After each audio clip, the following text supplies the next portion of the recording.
Mirza, fantastis, sebuah dusun kecil di Banjarnegara, Jawa Tengah mencuri perhatian publik karena ratusan warganya berkorban sebanyak 64 ekor sapi dan 280 ekor kambing pada Idul Adha tahun ini. Inilah tumpukan daging bertonton yang berada di gedung aula Dusun Kerajaan Kecamatan Batur, Banjarnegara, Jawa Tengah.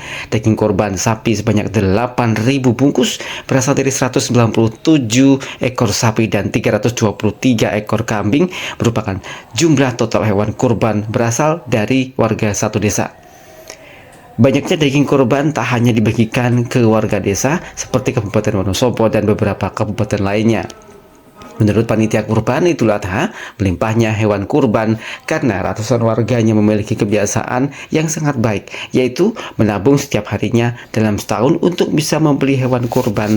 Kebiasaan ini sudah turun-temurun dari puluhan tahun lalu. Ya. Untuk tahun ini untuk korban di Batur, khususnya untuk Kerajaan Batur yang meliputi 2 RW, jumlah sohibul korban itu ada 728 orang yang meliputi lembunya 64 ekor dan kambing 280 ekor. Artinya dari tahun yang kemarin itu ada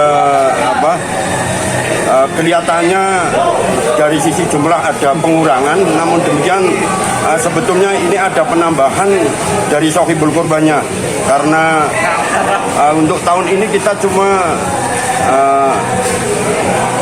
untuk korban tahun ini kita yang masuk ke panitia lewat kami yaitu sekitar 1.300 kakak, yang sekitar 175 kakak untuk tahun ini sudah mandiri.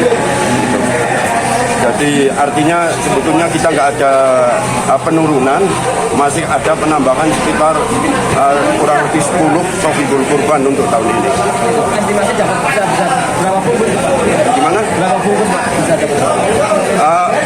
Kalau kita pembuatan bungkusannya sekitar kurang lebih 8 ribuan bungkus. Untuk warga kita sendiri di 2 RW sekitar 7 ribuan jiwa.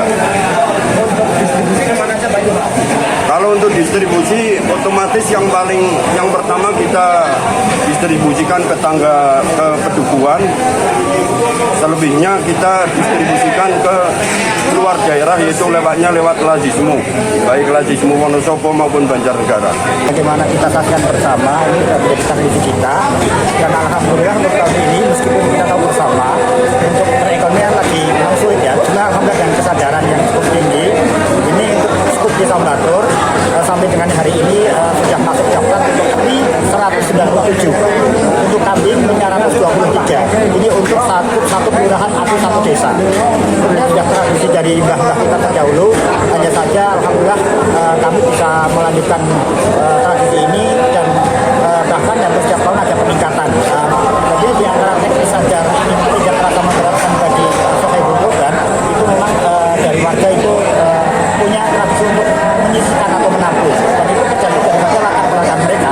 Ada misalnya kalau pedagang di pasar, mereka menyisihkan satu pasar atau hari sekali.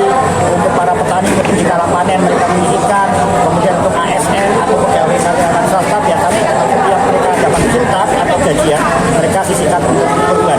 Itu teman-teman. Tadi waktu ini harus gimana? Ngantri dulu atau gimana? Iya, ngantri dulu. Tadi udah dapat? Udah. Ini rencana mau dimasak apa ini? Masak rendang. Meski dalam jumlah banyak, pembagian daging kurban berlangsung tertib. Petugas menerapkan sistem kupon bagi para penerima. Cerita kurban ini sangat menginspirasi. Tak perlu harta yang melimpah untuk dapat berkurban. Ketaatan kepada agama dan kesabaran untuk mewujudkan kurban tentu patut dicontoh bagi semua orang.